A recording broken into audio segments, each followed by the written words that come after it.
ምን መስፈርቶች አሉት? ማወቅ ያለባችሁ ነገሮች አሉ። እነሱ በርካታ ሰው ዲቪ የደረሰው ይመስላል። እንኳን ደስ አላችሁ። ሌላ ክፍያ ነው ያለው።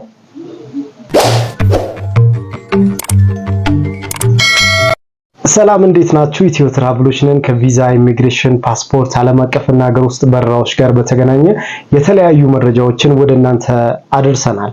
ዛሬ እንግዲህ በሜይ 3 ላይ የወጣው የዲቪ ሎተሪን በተመለከተ የተለያዩ መረጃዎችን ዛሬ አደርሳችኋለሁ ማለት ነው። በዚሁ አጋጣሚ ዲቪ ለደረሳችሁ ሰዎች እንኳን ደስ አላችሁ። የ2025 በርካታ ሰው የወጣለት ይመስለኛል። ስለዚህ ለእናንተ መረጃዎችን አደርሳችኋለሁ ማለት ነው። የአሜሪካን ኤምባሲ በኢትዮጵያ ያለው ማለት ነው ምን መስፈርቶችን ከዲቪ ሎተሪ ለወጣላቸው ሰዎች ከናንተ ምን ይጠብቃል የሚለውን ነገር እነግራችኋለሁ ማለት ነው። ከናንተ የሚጠበቀው በዋነኝነት ሰብስክራይብ፣ ላይክ፣ ሼር እንዲሁም ደግሞ ጥያቄዎች ካላችሁ ኮሜንት ላይ አስቀምጡልን። ኢትዮ ትራቭል ወደ በኋላ ላይ 50% ቅናሽ አድርገን ዲቪ ለደረሳቸው ሰዎች እንደ ጊቫዌይ እንዲሆንና እንኳን ደስ አላችሁ ለማለትም የእናንተን አንድ ጊቫዌይ አዘጋጅተናል። ያው ሰርፕራይዝ ስለሆነ ወደ በኋላ ላይ ጠብቁን። ምን እንደሆነ እንነግራችኋለን።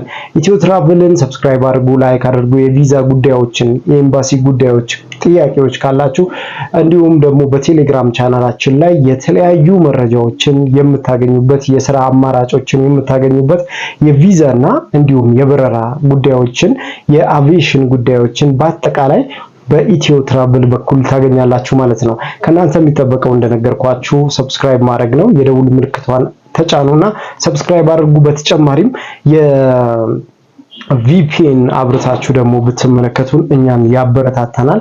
ይህንን በማድረግ ደግሞ አበረታቱን እንላችኋለን። ወደ መረጃችን እና ወደ አሜሪካ ኤምባሲ የዲቪ ሎተሪ የ2026 ምን መስፈርቶች ይዘዋል እሱ የአሜሪካን መንግስት እንግዲህ አሁን ባለው ሁኔታ በጣም ውጥረት ውስጥ ባለበት ሰዓት ላይ የዲቪ ሎተሪ ወጥቷል።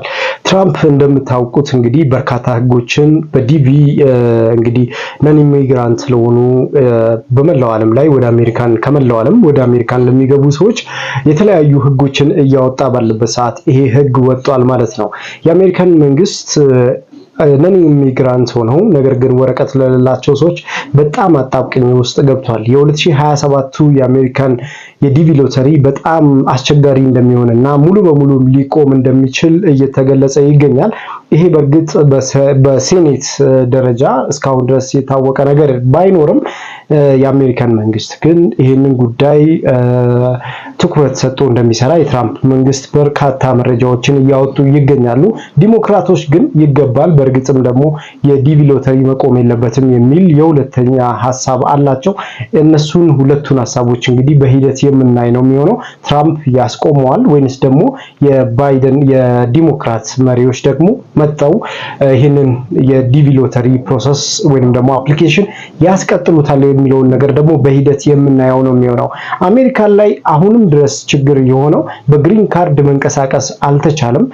ምክንያቱም የአሜሪካን መንግስት አሁን ባለው ሁኔታ በተለያዩ ቦታዎች ላይ እንቅስቃሴ ለሚያደርጉ ሰዎችን አሳውቁን፣ ከስቴት ወይንም ደግሞ ከአሜሪካን ወደ ተለያዩ ሀገራት ለምትሄዱ ሰዎች እኛ ጋር ማሳወቅ አለባችሁ ብለዋል።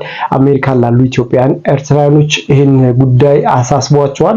ለነሱም በሌላ ጊዜ የተለያዩ መረጃዎች ሲኖር ጠቅለል አድርገን የአሜሪካን ለሚኖሩ ኢትዮጵያኖች መረጃዎችን እናደርሳለን ማለት ነው። በዚሁ አጋጣሚ ኢንቪቴሽን ወደ ኢትዮጵያ ማስላክ የምትፈልጉ በትምህርት፣ በስራ፣ በተለያዩ ጉዳዮች ላይ በግራጁዌሽንም ሆነ በፋሚሊ ኢንቪቴሽን ማስላክ የምትፈልጉ ሰዎች ካላችሁ አሜሪካን ዋሽንግተን ዲሲ ቢሮ አለን። ስለዚህ እኛን ማግኘት ትችላላችሁ። ዋሽንግተን ዲሲ ለምትኖሩና በመላው አሜሪካን ያላችሁ በኦንላይንም ስለምንሰራ እዛም እኛን ማግኘት ትችላላችሁ። ዱባይ ላይ ቢሮ አለን፣ ቱርክ ላይም እንደዛው። ስለዚህ እነዚህ ሀገራቶች ላይ ያላችሁ ኢትዮጵያኖች የቪዛና የፓስፖርት እንዲሁም ደግሞ ዓለም አቀፍ የሆኑ የተለያዩ ጉዳዮችን እኛን መጠየቅ ትችላላችሁ፣ ማማከር ትችላላችሁ ማለት ነው። በኦንላይንም እንዲሁም ደግሞ በአካልም መጣችሁ እኛን ማግኘት ትችላላችሁ። በዋትስአፕ ስልካችንም ሁሌም ዝግጁ ነው ማለት ነው። በዚሁ አጋጣሚ ደግሞ መናገር የምፈልገው አዲስ አበባ ላላችሁ ኢትዮጵያኖች እኛን ማግኘት ትችላላችሁ። በዚህ ስልክ ቁጥር ዲቪ ሎተሪ 2026 ምን አዳዲስ ነገሮችን ይዟል፣ ከናንተ የሚጠበቁ መስፈርቶችን እናያለን።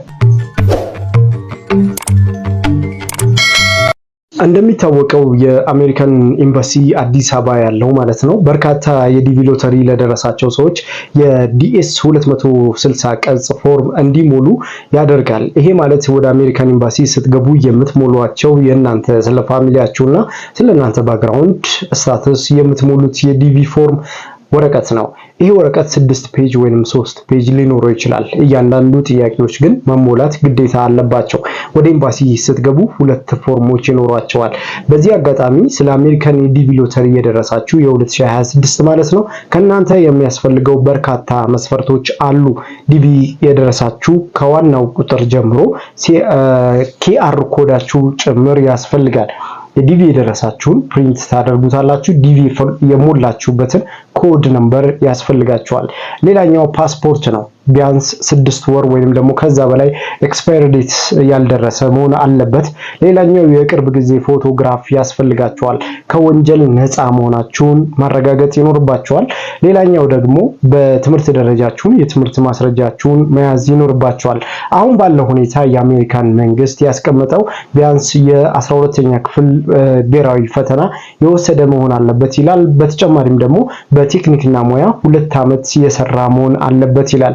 ከሙያው የረጅም ዓመት የራቀ ወይንም ደግሞ ለ5 ዓመት ያክል ምንም አይነት ስራ ላይ ተሳትፎ ከሌለው ይሄ ሰው ከዲቪ ፎርም ዲስኳሊፋይድ ይደረጋል ይላል። በጣም ነው የሚያሳዝነው። ስለዚህ ከናንተ የሚጠበቀው ነገር እነዚህን መስፈርቶችን ማሟላታችሁን እርግጠኛ መሆን አለባችሁ። ሌላኛው የባዮሜትሪክ አሻራና የሜዲካል ዋስትና ያስፈልጋል። ለዚህ ክፍያ ትከፍላላችሁ። ይቅርታ ለዚህ ምንም አይነት ክፍያ የለውም። ለፎርም ለምታስገቧቸው ፎርሞች በሙሉ በነፃ ነው የሚቀበሏቸው። ነገር ግን ለዲቪ ፎርም ሞልታችሁ ወደ ቪዛ ፕሮሰስ ስትገቡ ግን 330 የአሜሪካን ዶላር ትከፍላላችሁ። ይህም ክፍያውም በኢትዮጵያ ባንክ በኩል ክፍያውን ማድረግ ትችላላችሁ ማለት ነው። ስለዚህ በአቢሲኒያ ባንክ፣ ዳሽን ባንክ፣ የኢትዮጵያ ንግድ ባንክ ለአሜሪካን ኤምባሲ ክፍያውን መፈጸም ትችላላችሁ።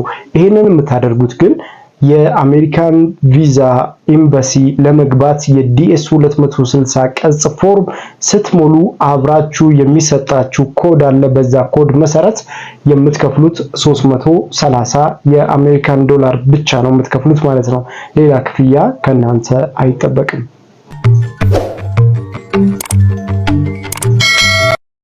መጀመሪያ ላይ ጠቅስላችሁ እንደነበረው የአሜሪካን ኤምባሲ ከሚያስቀምጣቸው የፎርም ሂደቶች መካከል ዲኤስ 260 ቅጽ ለአሜሪካን ኤምባሲ ፎርም የምትሞሉበት ነው። ይሄ ማለት እንግዲህ ዲቪ ከደረሳችሁ ፎርም ከሞላችሁበት ሌላ ወደ ኤምባሲው የምትገቡበትን ፎርም መሙላት ይጠበቅባቸዋል ማለት ነው። ይሄም ደግሞ ለኤምባሲው የምትከፍሉት የዲኤስ 260 ቅጽ ፎርም ክፍያ አለ። አሁን ባለው ሁኔታ 225,900 ብር ትከፍላላችሁ በኢትዮጵያ ማለት ነው። ያ ማለት በዶላር 185 ዶላር ትከፍላላችሁ ማለት ነው። ይህንን በተለያዩ ባንኮች መክፈል ትችላላችሁ። በተጨማሪም ግን የምታስገቧቸውን ፎርሞች ለምሳሌ ስለናንተ ስታተስ ያሉትን ዶክመንቶች በሙሉ ለነዛ አትከፍሉም። ነገር ግን የክፍያቸው አንደኛው ፋይናል የሚሆነው የቪዛ ክፍያችሁ ነው። ቅድም ላይ እንደጠቀስኩት 330 የአሜሪካን ዶላር ትከፍላላችሁ ማለት ነው። በተጨማሪም ደግሞ ስለናንተ ፋሚሊ ስታተስ የምትሞሉበት ፎርም አለ። ይሄም ከዲቪ ሎተሪ ላይ ከሞላችሁት ጋር ተመሳሳይና ተቀራራቢ መሆን ይኖርበታል ማለት ነው። ለምሳሌ ፋሚሊ ያላችሁ ሰዎች ደግሞ ፋሚሊ ሜምበርሺፓችሁን ስትጠቅሱ ልጆቻችሁ ከ21 ዓመት በላይ ከሆኑ ግዴታ በራሳቸው የፓስፖርት ነምበር ነው የሚሞሉት ማለት ነው። ስለዚህ እድሜያቸው ከ21 ዓመት በላይ ለሆኑ ሰዎች ጥንቃቄ ማድረግ አለባቸው የቤተሰብ አባል ሲሆኑ ማለት ነው። በዲቪ ሎተሪ ላይ እነዚህ መስፈርቶችን ማወቅ ይጠበቅባቸዋል ማለት ነው። ሌላኛው ቅድም ላይ እንደጠቀስኩት ለብዙ ሰዎች በተለያዩ ምክንያቶች ግርታ ይፈጥራል።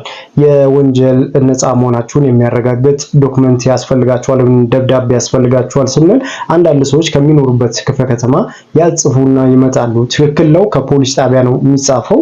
ስለዚህ ከፖሊስ ጣቢያ ስታጽፉ ያንን ትራንስሌት ማስደረግ በእንግሊዘኛ አታች አድርጋችሁ ከዶክመንታችሁ ጋር አብራችሁ ማስገባት እንዳትረሱ ማለት ነው። በኢንተርቪው ሰዓት የምትጠየቋቸው በርካታ ጥያቄዎች አሉ።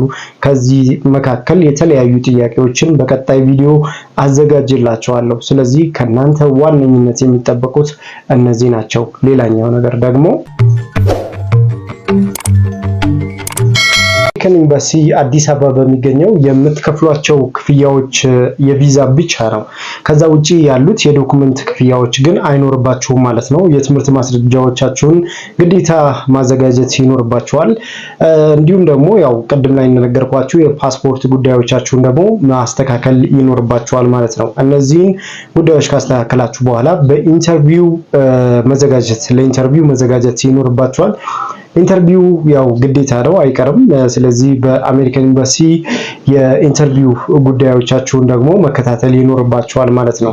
ቅድም ላይ እንደጠቀስኩላችሁ ወደ አሜሪካን ኤምባሲ ቀጠሮ ለማስያዝ እና እንዲሁም ደግሞ በተለያዩ አማራጮች እንግዲህ ቪዛ መጥቶላችሁ ወይም ደግሞ ኢንቪቴሽን መጥቶላችሁ ወደ አሜሪካን ኤምባሲ ቀጠሮ ማስያዝ የምትፈልጉ ሰዎች ካላችሁ በዚህ በምትመለከቱት ስልክ ቁጥር ላይ ደውላችሁ እኛን ማነጋገር ትችላላችሁ። ሌላኛው የልደት ሰርተፊኬት ያስፈልጋቸዋል። ይሄ ማለት የተወለዳችሁበትን ቀን የሚጠቅስ በእንግሊዝኛና አማርኛ በናሽናል ለምሳሌ ክልል ከተሞች ካላችሁበት የክልል ከተማ ኢትዮጵያዊ መሆናችሁን የሚያረጋግጥ አውተንቲኬት የሆነ በውጭ ጉዳይ ሚኒስቴር የተረጋገጠ ኢትዮጵያዊ መሆናችሁን የሚያሳይ የልደት ካርድ ያስፈልጋቸዋል ማለት ነው። አዲስ አበባ የምትኖሩ ልክ እንደዛው። ስለዚህ ይሄንን ዶክመንት ካሟላችሁ በኋላ ቀጥታ የሜዲካል ስታተሳችሁን ነው። በነገራችን ላይ እዚህ ጋር ጥንቃቄ ማድረግ አለባችሁ። ሜዲካል ስንል የአሜሪካን ኤምባሲ ብቻ ያስቀመጣቸው 6 ዶክተሮች አሉ በተለያዩ የአዲስ አበባ ክፍለ ከተሞች ማለት ነው። ስለዚህ በእነዚህ ዶክተሮች ብቻ የሜዲካል ዋስትና መውሰድ ይኖርባችኋል ማለት ነው። ከዛ ውጪ ያሉ የሕክምና ማስረጃዎችን ብታቀርቡ ዲስኳሊፋይድ የመደረግ እድላችሁ ሰፊ ይሆናል ማለት ነው። ሌላኛው እና የመጨረሻው የትምህርት ማስረጃዎቻችሁን ነው። የትምህርት ማስረጃዎቻችሁን ቅድም ላይ እንደነገርኳችሁ ከ12ኛ ክፍል ወይም ከቴክኒክና ሙያ 2 ዓመት በስራ ላይ ያለ ሰው ነው ይሄንን የዲቪ ፎርም ማለፍ የሚችለው፣ የመጀመሪያው ሌቭል 1 የጥያቄ ፎርሞችን ማለት ነው። ስለዚህ እነዚህን ዶክመንቶችን አሟልታችሁ መግባት ይኖርባችኋል ማለት ነው። በመላው አፍሪካ ላይ ወደ 20,000 ቪዛ ብቻ ነው የተዘጋጀው። የ2026 አውስትራሊያ ላይ 1,000 ቪዛ ብቻ ነው ያዘጋጀው። በምስራቅ አሜሪካን አካባቢ ደግሞ ወደ 1,000 ቪዛዎችን አዘጋጅተዋል። የአሜሪካን የዲቪ ሎተሪ በርካታ ሰው እንደደረሰው ኢትዮጵያ ውስጥ እንግዲህ በርካታ ሰው ይደርሰዋል ብዬ አስባለሁ። ይቅናችሁ በዚሁ አጋጣሚ ማለት እወዳለሁ። የ2027ቱም ልክ ዲቪ ሎተሪ እንደወጣ በእኛ በኩልም አፕላይ ማድረግ ትችላላችሁ ማለት ነው። ያው ሲወጣ ያን እንነጋገርበታለን። ነገር ግን ይሄኛው ዲቪ ወጥቶላችሁ ዲቪ ፎርማችሁ ቢጠፋ ወይንም ደግሞ ዲቪ የሞላችሁበት ነምበር ቢጎልባችሁ ወይንም በተለያዩ ምክንያቶች ካንሰሌሽን ቢያጋጥማችሁ እኛ ጋር ደውላችሁ የተለያዩ አማራጮችን ማግኘት ትችላላችሁ። ወይንም በቀጥታ በቴሌግራም ቻናላችን ላይ ያስቀመጥንላችሁ የአሜሪካን ኤምባሲ የዲቪ ሎተሪ 2026 ፎርም የሚያስፈልጋችሁን መስፈርቶችን በሙሉ እዛ ላይ እናስቀምጥላችኋለን። እያንዳንዷን ስቴፕ እየተከተላችሁ እናንተ ፎርማችሁን ማስተካከል ትችላላችሁ። በተጨማሪም ደግሞ በአካል መጣችሁ ፎርሙን መሙላትም ትችላላችሁ። ስለዚህ እነዚህን አማራጮችን በቴሌግራም ቻናልም በአካልም እኛ ጋር መምጣት ትችላላችሁ። ያለነው ቦሌ ነው፣ መሀል አዲስ አበባ ማለት ነው። ስለዚህ እዛ መጣችሁ ይህንን አገልግሎት ማግኘት ትችላላችሁ። በነገራችን ላይ የአሜሪካን ኤምባሲ እንግዲህ በርካታ አሁን ባለው ሁኔታ የቪዛ ፎርም በተለያዩ በትምህርት፣ በስራ፣ በቤተሰብ በተለያዩ ኢቨንቶች እንግዲህ ወደ አሜሪካ ለሚገቡ ሰዎች አሁን ባለው ሁኔታ የአሜሪካን ኤምባሲ የቀጠሮ ማስያዣው በጣም ጃም አለው። ሜል ለራሱ በጣም ሙሉ ነው፣ ብዙ ጊዜ አይገኝም። ስለዚህ ቀደም ብላችሁ ቪዛ ፎርማችሁን የ2025 የዲቪ ፎርም የዲኤስ 260 ቀጽ ፎርም መሙላት ይኖርባችኋል። ኦንላይን የምትጠቀሙ ካላችሁ ደግሞ ኦንላይን በቤተሰብ በኩልም ይህንን ፎርም መሞላት ይችላል። ስለዚህ እናንተ ማስሞላት ትችላላችሁ ወይም ደግሞ እኛ ጋር መጣችሁ ይህንን አገልግሎት ማግኘት ትችላላችሁ ማለት ነው። ስለዚህ ለደረሳችሁ ሰዎች በሙሉ ይቅናችሁ ማለት ቃለ መጠይቅ ጉዳዮችን በተመለከተ አንዳንድ መረጃዎችን ልንገራችሁ። ቃለ መጠይቅ ስትገቡ መጀመሪያ ማድረግ ያለባችሁ በዲቪ ሎተሪው ላይ የሞላችኋቸውን ፎርሞችን ማንበብ ይኖርባችኋል። ያ ማለት እዛ ላይ ካለው 50% ጥያቄዎቹ ከዛ ነው የሚመጡት ማለት ነው። ስለዚህ ብዙ መደናገር የለባችሁም። በምትችሉት ቋንቋ በትግረኛም በአፋን ኦሮሞም በምትችሉት በኢትዮጵያዊ በሆነ ቋንቋ ትጠየቃላችሁ። በአማርኛም ጭምር መናገር ትችላላችሁ። አለባችሁ። ግዴታ እንግሊዘኛ ተናገሩ የሚላችሁ ሰው ስለሌለ በምትችሉት ቋንቋ ለኦፊሰሩ ማስረዳት ይኖርባችኋል ማለት ነው። ስለዚህ የምትጠየቋቸውን ጥያቄዎችን አንድ ባንድ መመለስ ይኖርባችኋል። መደናገር የለባችሁም። ተረጋግታችሁ ልክ እንደምትችሉ የምታውቁትን ነገር ስለ ቤተሰቦቻችሁ ስለ ራሳችሁ ማብራራት ይጠበቅባችኋል። ለጥንቃቄ ያክል ደግሞ አንድ ልጨምርላችሁ። ይህም ምንድነው ሐሰተኛ የሆነ የትምህርት ማስረጃ ማቅረብ የለባችሁም። ይሄ ማለት ከዲቪ ሎተሪ መቼም ቢሆን እንዳትገቡ የካናዳ ዲቪ ሎተሪ እንዳትሞሉ ያደርጋችኋል ሲስተሙ። ስለዚህ ሐሰተኛ የትምህርት ማስረጃ፣ ሐሰተኛ የፓስፖርት፣ ሐሰተኛ የልደት ሰርተፊኬት ፓስፖርታችሁ ላይ ከሌለ ውጪ እናንተ ማምጣት የለባችሁ ማለት ነው። ስለዚህ ጊዜ ቢወስድባችሁ ይሻላል። ትክክለኛውን ዶክመንት በማዘጋጀት ራሳችሁን እዛ ላይ ማዘጋጀት ይኖርባችኋል ማለት ነው።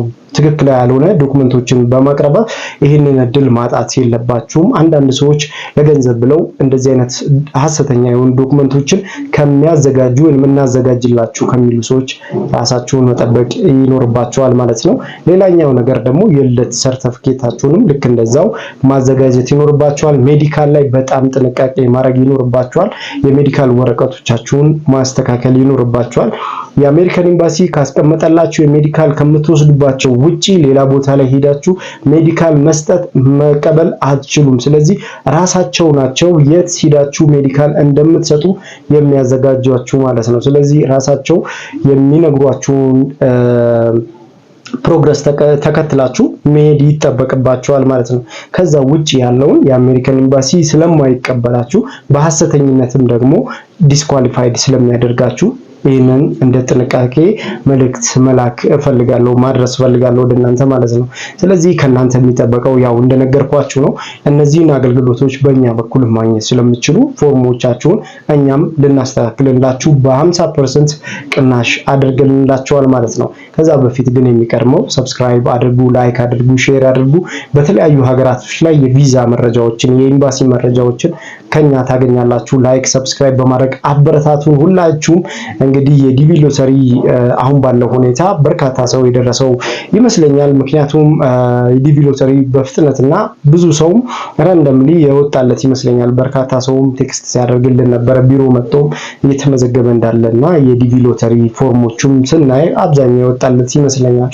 ለማንኛውም ግን እናንተ ሊወጣላችሁ ሰዎች እንኳን ደስ አላችሁ። ያልወጣላችሁ ደግሞ በቀጣይ የ2027ቱን መጠበቅ ይጠበቅባቸዋል ማለት ነው። ስለዚህ ይሄንን ይመስላል የአሜሪካን የዲቪ ሎተሪ ፎርም አሞላልና እንዲሁም ደግሞ ከናንተ የሚያስፈልጉ መስፈርቶችን እነዚህ ይመስላሉ። ቀጣይ እንዳደርስላችሁ ሰብስክራይብ አድርጉ፣ ላይክ አድርጉና የደውል ምልክቷን ተጫኑ። ኢትዮጵያ ውስጥ ያላችሁ ደግሞ ቪፒኤን እያበራችሁ ብትመለከቱን እኛን ያበረታተናል ብለን እናስባለን። ስለዚህ በቀጣይ የተለያዩ ሀገራት መረጃዎችን እንሰጣችኋለሁ። ሐሳብ ካላችሁ፣ ጥያቄዎች ካላችሁ፣ ይሄን ቀንስ፣ ይሄን ጨምር፣ ይሄን አስተካክልልን የምትሉት ነገሮች ካሉ ዝርግፍ አድርጉት ኮሜንት ሴክሽኑ ላይ፣ ምክንያቱም እናየዋለን። አይተንም ደግሞ ዝም አንልም፣ ለማስተካከል እንሞክራለን ማለት ነው። በቴሌግራም ቻናላችን፣ በዩቲዩብ ላይ፣ በፌስቡክ፣ በቲክቶክ አለን። ሁሉንም ዲስክሪፕሽን ላይ ታገኙታላችሁ። እነሱን ጆይን አድርጉ። እኛን ማግኘት በአካል የምትፈልጉ ደግሞ ቦሌ ሚኒሊየም አዳራሽ ፊት ለፊት ሁልጊዜ የምናገረው ነው። እዛም መጣችሁ በቀጠሮ ሰዓት መገናኘት እንችላለን ማለት ነው። የተለያዩ የቪዛ መረጃዎችን እናማክራችኋለን። በግል ኢንተርቪው መሰልጠን የምትፈልጉ ሰዎች ደግሞ ካላችሁ ይሄንን እድል አመቻችተንላችኋል። ስለዚህ ኢንተርቪውን የአሜሪካን ኤምባሲ እንዲሁም ደግሞ የተለያዩ ሀገራት ኤምባሲ የኢንተርቪው ጉዳይ ካላችሁ እኛን ሳታማክሩ ወደ ኤምባሲ እንዳትገቡ። ምክንያቱም ኢንተርቪው አሰልጥነን ጥያቄዎችን አውጥተን እናንተን አፕግሬድ አድርገን ወደ ኤምባሲ እንልካቸዋለን ማለት ነው። በግልም በቡድንም መምጣት ትችላላችሁ ይሄንን እድል ለማግኘት ማለት ነው። ስለዚህ እነዚህን እድሎችን በሙሉ ለማግኘት ሰብስክራይብ አድርጉ፣ ላይክ አድርጉ፣ ሼር አድርጉ። ፌስቡክ ላይ 6000 ተከታይ ያለው የኢትዮ ትራቭል የፌስቡክ ፔጅ አለ። እሱንም ፎሎ አድርጉት። እዛ ላይም የተለያዩ መረጃዎችን ታገኛላችሁ። ቴሌግራም ሳይረሳ ማለት ነው። ይህንን ለማለት እወዳለሁ። መልካም ጊዜ። አመሰግናለሁ። ፒስ